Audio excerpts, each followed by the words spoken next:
El Cantar de los Cantares, ¿verdad? Estamos hablando de que en el capítulo 4, la mujer tiene un desarrollo, que le hemos llamado un subdesarrollo, pero que por lo menos hay un desarrollo. ¿Sí, hermanos? Hay un desarrollo. Lo cual creo que el Señor nos da a entender por medio de eso que lo que Él espera de su iglesia es que se desarrolle. ¿Sí, hermanos? Por eso este curso de Cantar de los Cantares, como lo he dicho en otros cursos, son unas sesiones dirigidas hacia adentro, ¿ok? A mirar hacia adentro, como todo, pero este tiene un poco más de énfasis. Cuando digo hacia adentro es a ver mi condición espiritual delante del Señor, mi estado espiritual, ¿sí? Delante del Señor. Y a mí me parece importante, hermanos, acerca de, número uno, el desarrollo, pero número dos, hermanos, también, hermanas, las cosas que aquí se describen y las cosas que aquí se plantean, se estipulan. No dice que todo lo que fue escrito para nuestra enseñanza ha sido escrito. Así lo dice la Biblia. Entonces, este es un curso bien importante, por lo menos para mí, porque constantemente el Señor me hace reflexionar acerca de cuánto se ha desarrollado Cristo en mi vida. Porque todo esto es desarrollo de Cristo en uno, hermanos. Aunque vemos ahí que la mujer ya tiene un subdesarrollo, ese desarrollo es por cuanto ella ha comenzado a mirar a su Señor y se ha comenzado a relacionar con su Señor debidamente.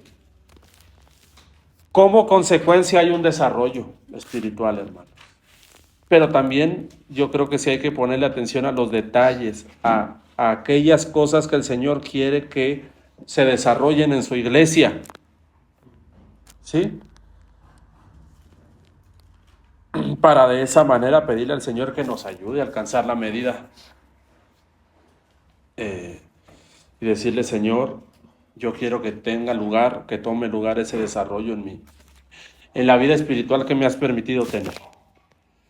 Y ahora, hermanos, sabiendo que cada uno de los que estamos aquí mayormente está tomando los cursos, el Señor los ha llamado a una obra. Que ya no solamente es una obra que digamos de lejos, sino que es una obra que en una forma u otra ya se está ejerciendo, ¿me doy a entender? Ministerialmente hablando. Ustedes saben en qué áreas el Señor los está usando y los va a usar después, pero por lo menos ahora ya hay una encomienda que se está desarrollando. Entonces, digo esto con un propósito. Porque la mujer en el Cantar de los Cantares, capítulo 1, hermanos, traía un rebaño. Sí. Sí lo leyeron. Traía un rebaño, hermano. Por ejemplo, en el 1:7. Sí.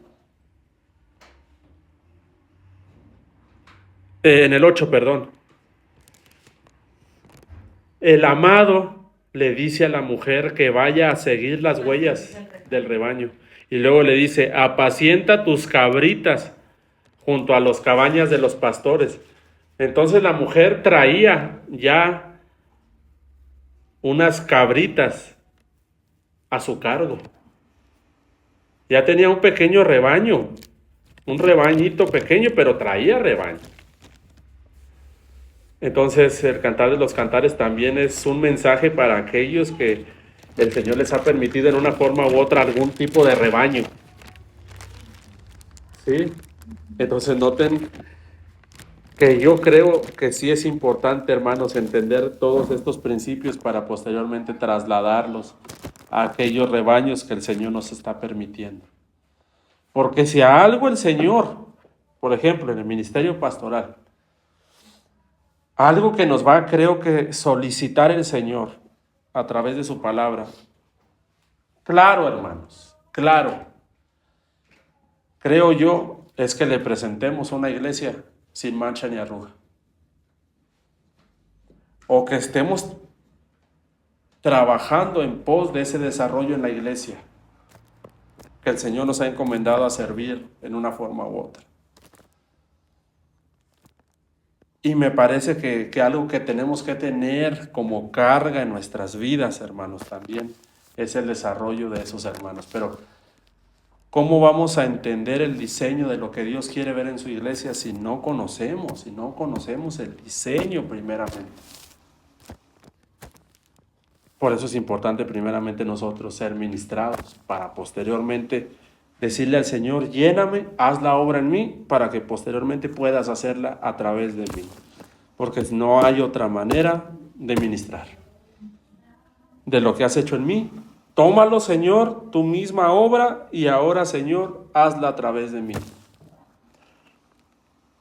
Por lo menos viene el conocimiento, la ciencia, la revelación para que posteriormente el Señor haga y así, hermanos, el Señor nos use como Él quiera usarnos.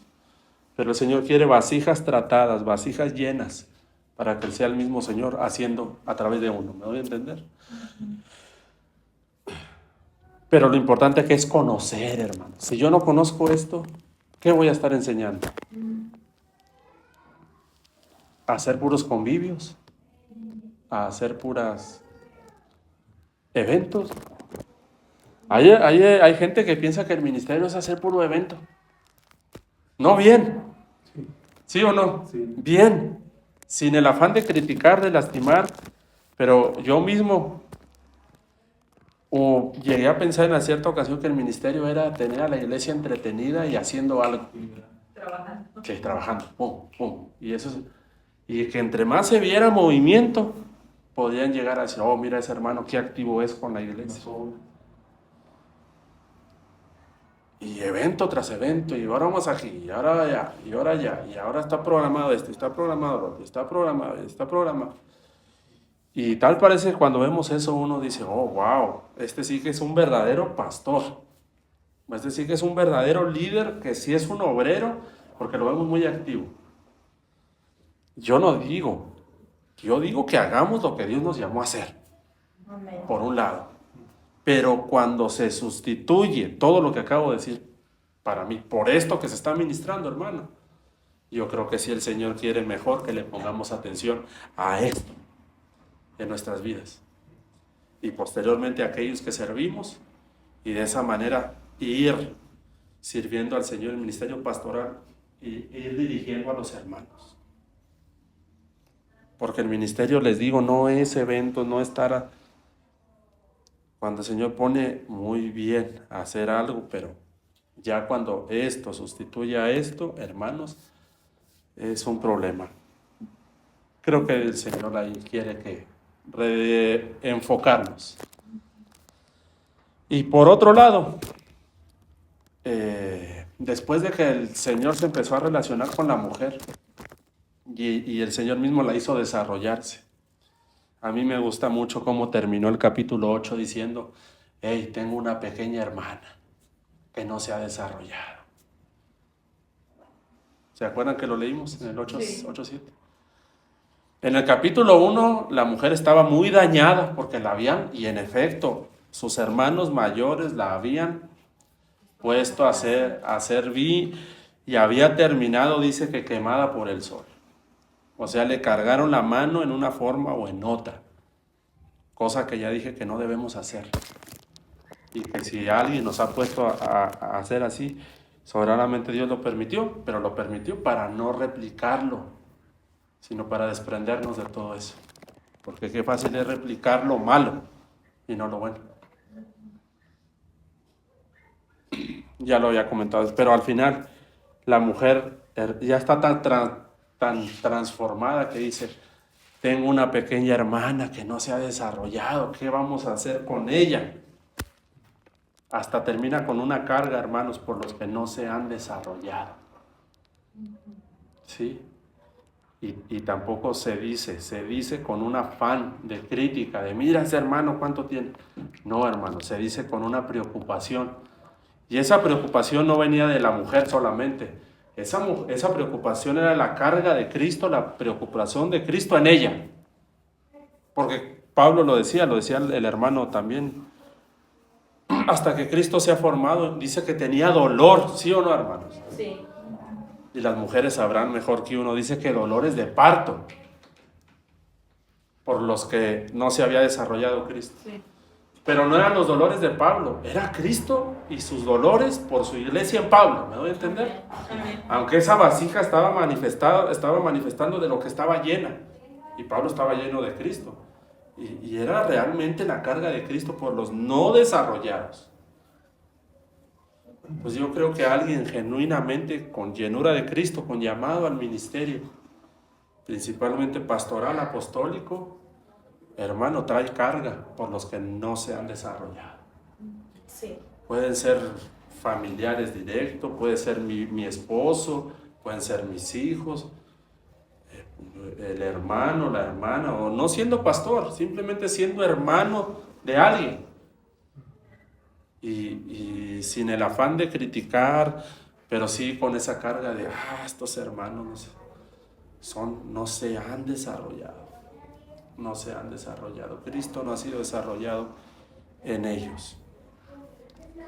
Y el desarrollo que veamos aquí, vamos a ver que es el desarrollo de Cristo en la mujer.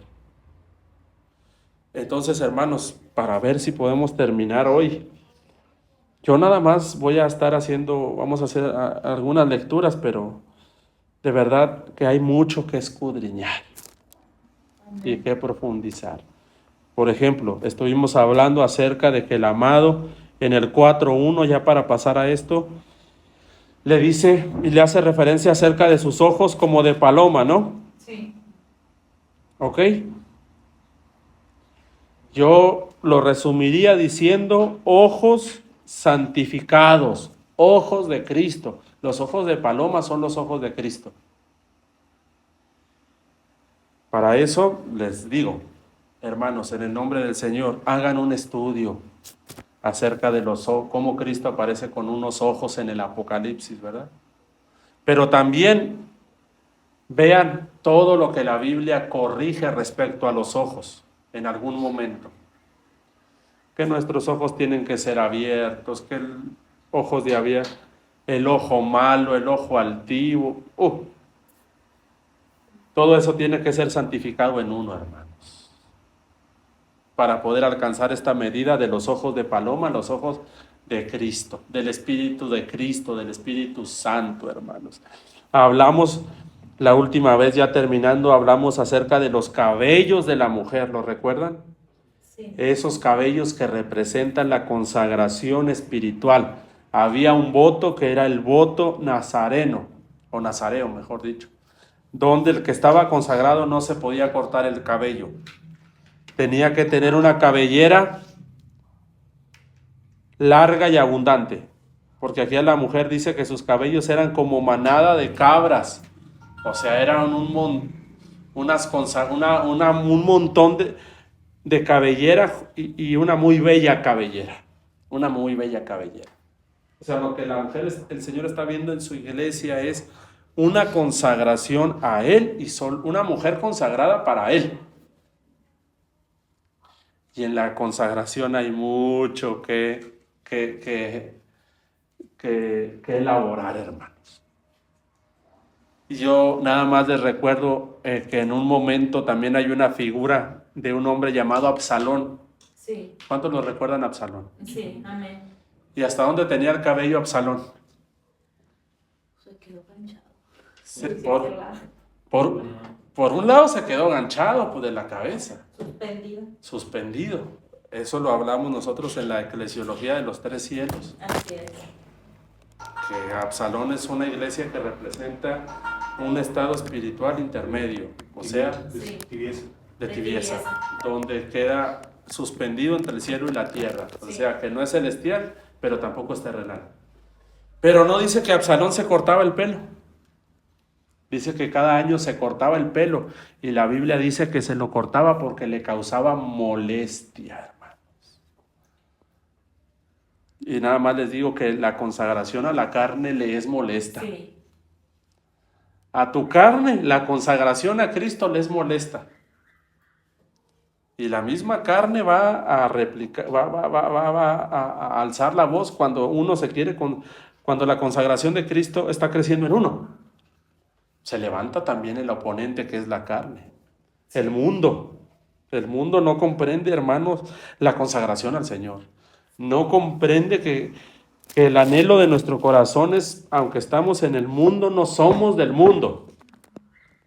No comprende que mi consagración es solo al Señor y solo al Señor y solo al Señor. ¿Me doy a entender, hermanos? Aunque el Señor me ha llamado a tener un rol familiar de esposo, yo no vivo para mi esposa, ni mi esposa vive para mí. Yo vivo para mi Señor. Aunque estamos unidos en santo matrimonio, no vivimos para nosotros mismos. ¿Me voy a entender? Somos del Señor. Amén. Aunque Dios nos ha dado responsabilidades de padre, yo no vivo para mis hijos, yo no soy de mis hijos, yo no pertenezco a mis hijos, yo pertenezco al Señor. Amén. ¿Qué está diciendo? Que seamos desobligados y que no proveamos. No, No. porque negaríamos la Biblia. Pero yo estoy diciendo que el Señor está por encima aún de nuestra... ¿No dijo Jesucristo, el que no dejare padre y madre, no es digno de mí? Yo no estoy diciendo que nos desobliguemos, yo estoy diciendo que, hermanos, ¿cuánta gente está consagrada a sus hijos? A su casa. A su casa, hermanos. ¿Cuántos están consagrados a las cosas de este mundo, a hacer dinero? ¿Cuántos están consagrados a vivir de esa manera? Y esa es su consagración, hermanos. A eso están consagrados. A eso viven, pertenecen a eso, hermanos, pero nosotros no pertenecemos a este mundo. Yo solo estoy consagrado para mi Señor. Amén. ¿Me voy a entender? ¿Cuántas veces, por ejemplo, en el matrimonio, el Señor no nos ha llamado a servir a mí o a mi esposa? Si yo estuviera en mi papel de que el matrimonio es para mí, yo le digo que no. Ah, no. ¿Quién me va a hacer de cenar? Ah, no. ¿Quién va? Pues hazte tú, que no tienes manos o qué. ¿No tienes un video de YouTube para que te prepares una cena? Si yo, mi esposa, ¿cuántas veces el Señor nos ha llamado a salir hasta fuera de la nación, hermano? Al otro lado del mundo, miles de kilómetros. Y si ese fuera el caso, simplemente no, ¿cómo tú te vas a ir? Pero cuando entendemos que cada uno pertenece al Señor, ¿verdad? Hermanos, en esa forma. Y estoy hablando unas cuantas cosas prácticas, nada más. Pero que hay veces que son las últimas que terminamos por soltar. Pero que el Señor nada más nos quiere consagrados para Él. Ah, claro, si es el caso, trabajar, cada quien tiene su empleo, pero el empleo es un recurso que Dios me da para seguir viviendo para Él. ¿Me explico? Así es. Los ingresos, todo lo que Dios me da, es tuyo, Señor, es para tu reino. Y así tantos detallitos, hermanos, tantos detalles.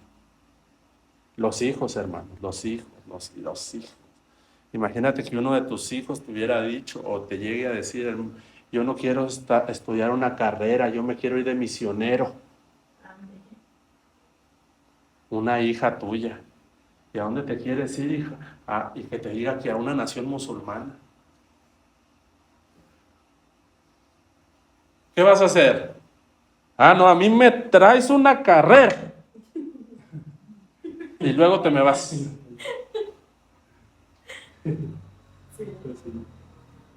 Ah, no, porque después, ¿qué va a hacer de tu vida? Dios nos libre. Sí, amén. Por lo menos a mí, que Dios me libre. Sí, amén. Hermano, con carrera, sin carrera, con empleo, sin empleo. Yo te puedo decir por experiencia, que Dios te puede suplir. Amén. No teóricamente. Hermano, yo he vivido la suficiencia del Señor. Gloria a Cristo. Con empleo, sin empleo, con ingreso, sin ingreso. Yo soy un testimonio de que la mano de Jehová está extendida, hermano, y que Dios no me ocupa de nada ni de nadie. Así es, amén. Si ese fuera el caso, hermano, que uno de nuestros hijos no quisiera estudiar y que se quisiera ir ya para siempre de misionero. Oh, hermano, ¿se acuerdan de Ana cómo entregó a Samuel? Y lo entregó a una edad complicada, que es cuando más necesitan los hijos y viceversa. Sí, Pero Ana entendía que nada es suyo, nada es nuestro, hermanos. Todo es de mi Señor, ¿verdad? así es, amén. Yo creo que el Señor sí quiere ver una iglesia consagrada a Él, hermano. Amén. Matrimonios consagrados a Él. Amén. Jóvenes consagrados a Él, hermano. Amén. Y si no fuera el caso de que estudie, gloria al Señor, yo siempre les digo, pero asegúrate de que lo que estudies sea para la gloria de Dios. Y que vayas a dar gloria y honra a Dios con las puertas que Dios te vaya a abrir, también es el caso. Pero yo he conocido padres, hermanos, padres, yo he conocido gente que no dejaron ir al hijo al instituto bíblico y mejor porque lo obligaron a que estudiara. Y el hijo se quería ir al instituto bíblico y no lo dejaron. ¿Por qué? Porque no entendieron. Todavía es una iglesia que no está entendiendo que los hijos están, aunque los hayan presentado de niños, hermano. No sé si han visto presentación de niños alguna vez. Sí. Hermano, voy a presentar al niño. Y, ok, hermano, tráigaselo. Pero si lo va a consagrar, conságrelo. No cuando esté grande le ande impidiendo servir a Dios. Porque a veces que hacemos cosas por tradición, Oh, hermano, pero realmente quiere el Señor ver unas vidas consagradas solo a Él, hermano, solo a Él, solo a Él, solo a Él, solo a Él. Me doy a entender, hermanos, en todas las áreas. Estoy mencionando algunas áreas, pero todavía podríamos profundizar un poco más. Pero que estemos con la consagración que tuvo Jesucristo al Padre. Amén. Fue una. En los negocios del Padre me es necesario que estar. Esa es la consagración. Así es. Amén. Hasta un día su mamá y sus hermanos no se lo querían llevar. ¿Y qué dijo? No son mis hermanos estos los que escuchan mi palabra. No, su familia lo quería hacer como ellos querían. Sí. Y el Señor dijo, yo estoy consagrado a mi Padre. Hasta ese punto, ese grado, hermano. Ahora hay hermanos que no van a los viajes misioneros. Ay, hermano, pero mi perro, mi gato, mi rosal, hermano, ¿quién lo va a podar? Yo digo, hermanos, yo digo que ese rosal que está ahí ha muerto y ha resucitado varias veces. ¿Sí o no? Y la señora de esta casa, hermano, si algo me encargó fue ese rosal. No bien. Que porque a ese rosal, no sé qué hizo, que le puso varias, y da flores de varios colores, pero le puso injertos. Y me lo encargó, hermano. Imagínate que se hubiera dado cuenta que me fui 3 meses a Perú.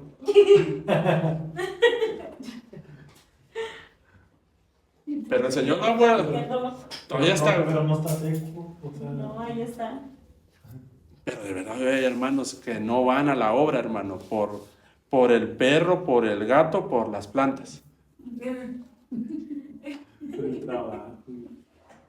Por el trabajo. Está bien difícil de comprender, hermano, yo sé. Pero yo creo que Dios nos puede enseñar a cómo se hace eso. Amén. A mí el Señor me lo enseñó porque yo tenía una lucha. Y decía, pero yo soy papá, tengo hijos, los descuido, hasta que el Señor me entiende. No, aún el tiempo que estás con ellos, conságralo, aprovéchalo, consagrarlo a mí.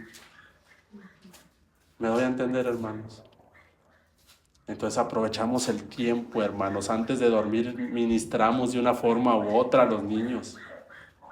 Vamos de camino y el tiempo es para el Señor. Amén. En una forma u otra, la palabra, hermanos, la palabra. Exponerlos al Señor. Amén. ¿Me voy a entender, hermanos? Amén. Y en esa forma es que Dios nos ha ido enseñando. Una iglesia consagrada, hermanos. Miren, hay otro versículo, en Cantar de los Cantares 4:2. Dice que sus dientes son como manadas de ovejas trasquiladas, ahí en el 4:2. ¿Sí? Que suben del lavadero, todas con crías gemelas. Y miren, hermanos, ninguna de ellas, ¿qué? Estéril. Cantar de los Cantares 4:2. Pastor, dice en otra versión, dice, la sonrisa es perfecta, cada diente, tu sonrisa es perfecta, cada diente hace un juego con su par. Es otra versión. Qué bueno. Sí. Y dice en Proverbios 25:19, como diente roto y pie desconyuntado es la confianza en el prevaricador en el tiempo de angustia. Y también como dice el lloro y el crujir de dientes. O sea, hay mucho de los dientes. Sí, hermanos, también. Amén. Si alguien quisiera para su examen final exponer un poco más a amplitud alguna, también sería una forma. Amén. No se crean, ¿no? Ya saben que no es examen final, sino que siempre damos oportunidad para que cada uno testifique de la abundancia Amén. del Señor que le ha ido dando. Amén. En cada curso o en cada... Eso está bien interesante, hermano. Sí, o sea, porque es como ya una iglesia que tiene confianza. Entonces, eso es una iglesia con confianza, hermano. En el Señor. En el Señor. Pero también eso, el lloro y el crujir de dientes. Allá, cuando estaban martirizando a Esteban, dicen que crujían contra él los dientes. ¿Se acuerdan? Santo Dios, sí. Eso ya es una... Dolor. O sea, eso ya es del lado negativo. ¿Sí? Para con la obra de Dios. Para con la obra de Dios. Sí. Y algo que yo también quisiera mencionarles aquí, miren la última parte, dice, ninguna de ellas estéril. O sea, que esa parte de la amada hace referencia a una mujer que no está estéril. Fructífera. Fructífera, hermano. La pregunta es si yo he sido fructífero desde que el Señor me alcanzó.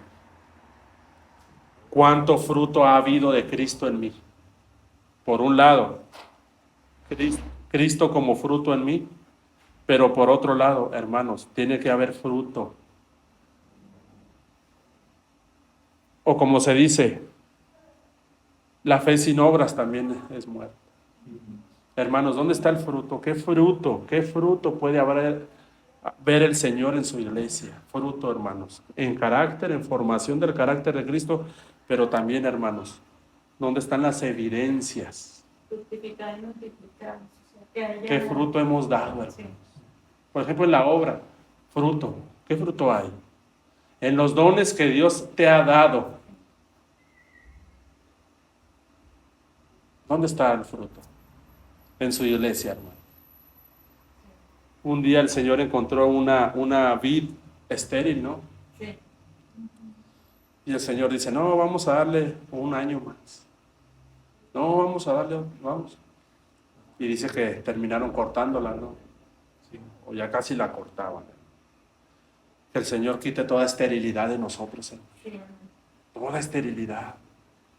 Entonces, noten cómo el Señor está viendo, en este punto la mujer es bastante fructífera, ya no es una mujer estéril, no hay esterilidad en ella, sino es una mujer que ha dado fruto y mucho fruto. ¿No dice Juan 15 eso, hermanos? Amén. Que el Señor lo que quiere es fruto, más fruto, mucho fruto. Sí. No obstante, van a ver, hermanos, van a ver que hoy la mayor parte de la iglesia, buena parte de aquellos que han confesado a su Señor y que comentan que han recibido un encuentro con Él, ha habido poco fruto. Ha habido poco fruto, hermano. O sea, lo que más se ve ahí es que hay una especie de esterilidad en una forma o en otra. Y a pesar del tiempo, a pesar de los años,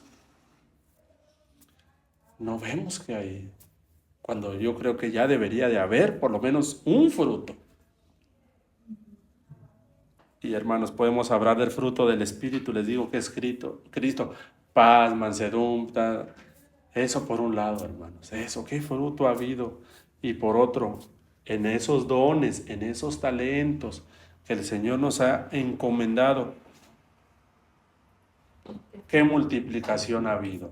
Porque al que el Señor le dio 5, produjo 5, al que le dio 3, 3.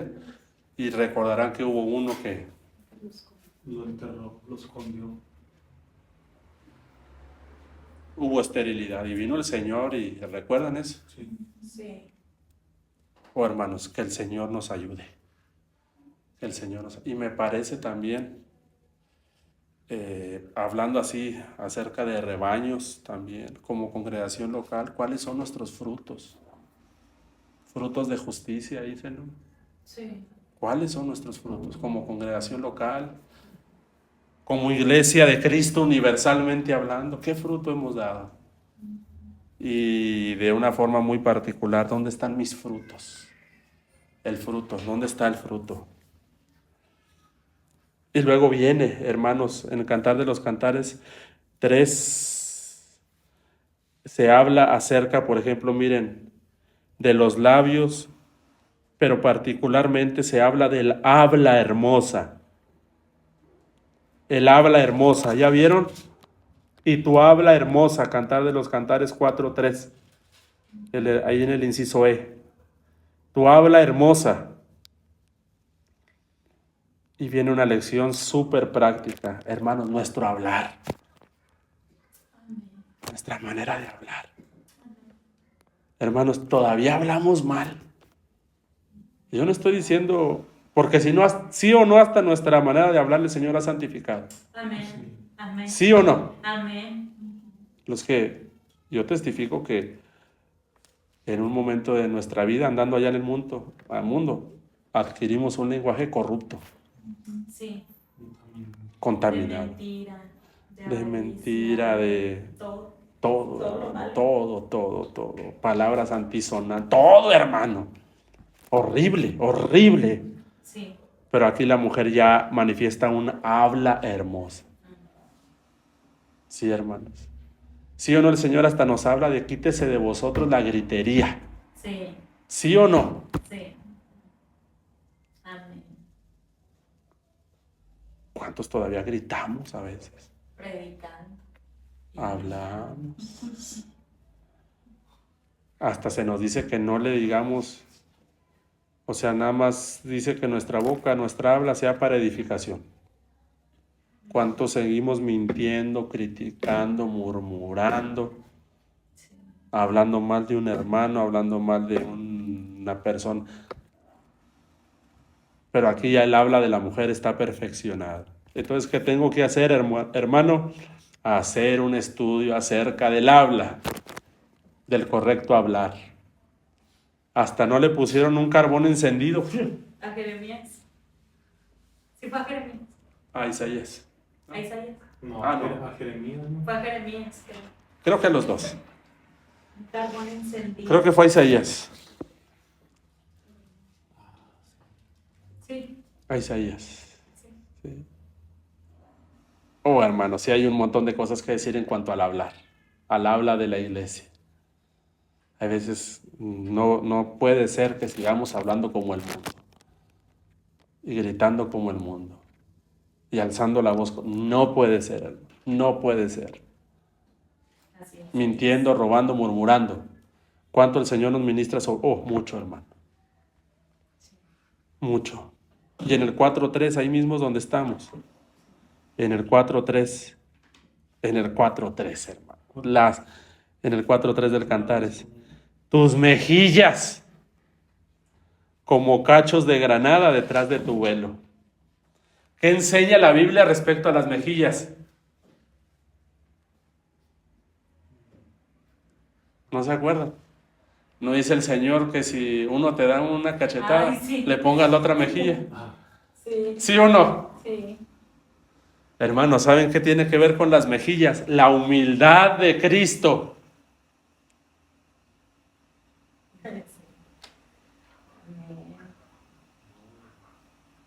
Está bien tremenda la humildad también, hermanos. La pregunta sería, ¿Cristo puso la segunda mejilla?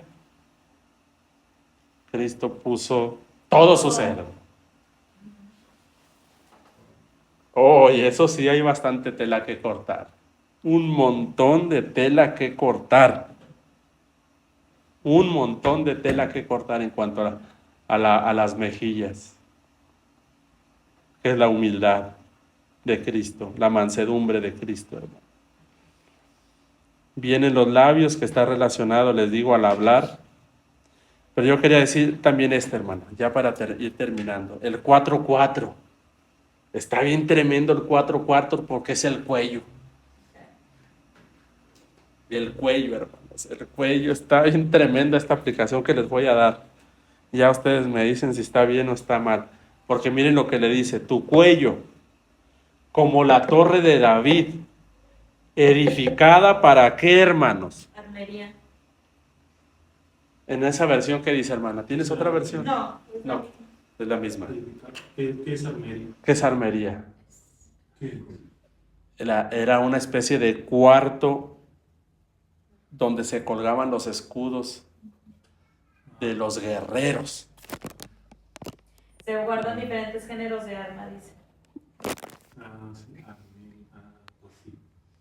Y entonces, hermanos, aquí está relacionando a la iglesia con un cuarto de armamento, edificada para armería, 1000 escudos, fíjense, 1000 escudos están colgados en ella, todos escudos ¿de qué? De valientes. Amén. Y entonces el cuello lo relaciona, ¿saben con qué, hermanos? ¿Saben con qué lo relaciona? Con un cuarto, como lo ha leído Milca, que se dispone y se ocupa para cosas relacionadas con la batalla y con la guerra. Dice en la otra versión, dice, tu cuello es la torre de David destinada a museo de armas. 1000 escudos penden de ella y las adargas de los héroes.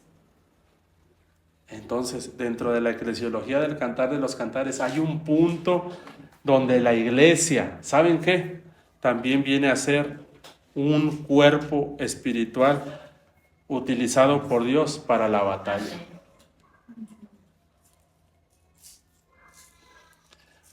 Pero la iglesia que es utilizada por Dios para la batalla, la del 4-4, para ser eficiente en la batalla, tiene que tener y manifestar las características que venimos leyendo desde el 4.1. Entonces, no cualquier iglesia es ejército. No. Ni cualquier iglesia está preparada y equipada para la batalla. No. Tienes que primero estar bien refinado en lo que hemos abordado. ¿Y hoy qué hacemos, hermanos? ¿O qué se dice a veces que también lo llegamos a decir? ¿Cuántos de aquí son el ejército de Dios? Grito de guerra. A ver, los guerreros, las guerreras. Y es. Somos guerreros de Cristo. No, Sí. estamos guerreritos. Estamos guerreritos. Hermano, sin el afán de criticar o de ofender, para alcanzar el punto de la eclesiología del 4.4, tenemos que haber pasado desde el 1.1 del capítulo 1. Que sería visión, consagración, confianza, podemos decir. Confianza, el hablar y la humildad. La batalla es para una iglesia que va en el desarrollo, En todo esto. sí, que tiene una madurez, Sí, ya es una iglesia. que tiene una madurez.